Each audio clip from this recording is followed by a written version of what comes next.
Хао Вэй Сюэ, Пьер Лорен Паоли, Гастингс Мастерс. Бұл атақты жарыс еді кезінде, әлем чемпиондары қатысатын, дәл қазір мәртебесі әрине төмендеді. Осы жарыстың жеңімпазы Хао Вэй Сюэмен танысайық. D4, ATF6, C4, E6, ATF3, D5, Вәзір гамбиті, AC3, C6. Бұл енді славян үш бұрышы деп аталады. Піл G5. Ештеңеден қорқып тұрған жоқ, бірден піл G5. Егер де DC болатын болса, онда E4, B5, E5, H6, піл H4 деген вариант бар. Бұл Михаил Моисеевич Ботвинниктің сүйікті варианттар. Бірақ ат Б, D7. E3, вәзір A5. Бұл енді Кембридж Спринский вариант деген лақабаты бар. Бұл жерде әртүрлі атты D2 қойады. Бұндай осындай варианттар бар. Бірақ Хао Вэй Сюэ басқа шешім қабылдады. CD ат D5. Бірден C3-тегі атқа қысым көрсетіп атыр. Тура C1 алдық және піл A3.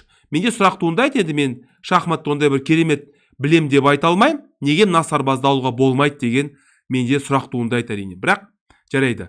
Піл A3, піл шеге, тура C2, B6, піл E2 және піл A6. Әрине мына сарбаздар мына пілге кедергі жасап тұр. Сол себепті айырбастап алған дұрысақ. Рокировка алдық және рокировка. Вәзір C2, тура E8 және C4. Мүмкіндік бар болса, әрине негізгі орталықты бақылауда ұстауға тырысу керек. Піл F8 және тура D1 атақты тарыш ережесі ауыр фигуралар артынан орналасқан ұнатады. Тура C8 және H3. Бұл енді жел көз. Ерте ме кеш пе, мысалы, соңғы қатардың әлсіздігі болатын болса, онда сізге керек болады. H6, піл H4 және піл E7, піл G3, піл F6 және тура E2. Әрине, негізгі орталықты міндетті түрде қорғау керек, және бұл өте маңызды. Вәзір B4, тура B1 шабуыл жасап тұр. Вәзір A5, тура D1, A3, ат D2. Енді ол түсініп тұр. Қарсыласқа шабуыл жасау мүмкіндігі жоқ. Сол себепті мүмкіндік бар болса атты негізгі орталыққа апарып, мына жерге шабуыл жасау және мына жерге орналасу. Бұл енді атақты 8 аяқ ат. Егер де оны тағыда мына жерден піл көмектесетін болса, тамаша болады. C5 ат негізгі орталыққа барды және CD. Неге бұлай шешім қабылдағанын түсінбедім. Неге мына торды бақылауға алған жоқ, түсініксіз. Бұлай және ат бірден D6-ға барды. Бірінші мына жерге шабуыл жасап тұр, мына жерге шабуыл жасап тұр деген сияқты 8 аяқ ат.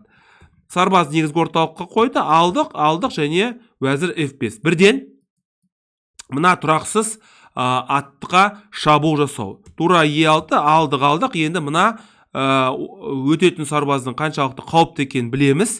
Және мынау оқшауланған сарбаз екенін білеміз, бірақ сонда да біздің басты мақсатымыз мына сарбазды жылжытпау.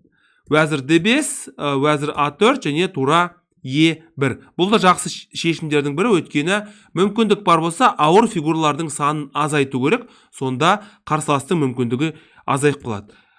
Тура ат C5, піл D6, мына аттың көзін жою, содан кейін мына E6-дағы тураға да тураның да түбіне жету. Алдық және ат E6. Енді байқасаңыздар, мыналардың қауқарсыз екенін көріп тұрсыздар, өйткені бұлар ештеңе істей алмайды. F4 орталық тұрақты, сол себепті оң қанатта немесе сол қанатта шабуыл жасау керек. Және мына ойыншылардың белсенділігі төмен екенін сіздер көріп тұрсыздар. Вәзір A2, F5, вәзір D2 және піл G3. Әрине, мына тураны беруге болмайды. Ат F4, вәзір F3.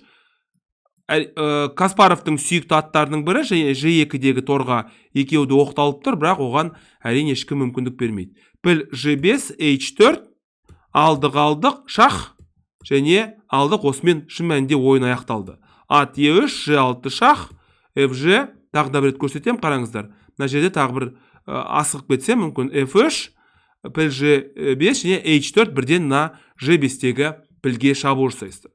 Ат G2 қомағалар қатарына кірді. Және тура E8, өткені бірінші осы жүріс жасау керек. Бұл аралық шах деген аты бар, бұлай, соң кейін мына пілдің көзін жойдық. Ат E3 шах, бұл енді шеге, сарбаз шеге деген лақабаты бар, бұлай, шах, және мат. Міне осындай Хао Вэнь Сюэ келді де Қытайдан. Бұрын соңды ешкім бұның атын естіген жоқ, білген жоқ. Келді де Гастингстегі атақты дәстүрлі жарыстың жеңімпазы.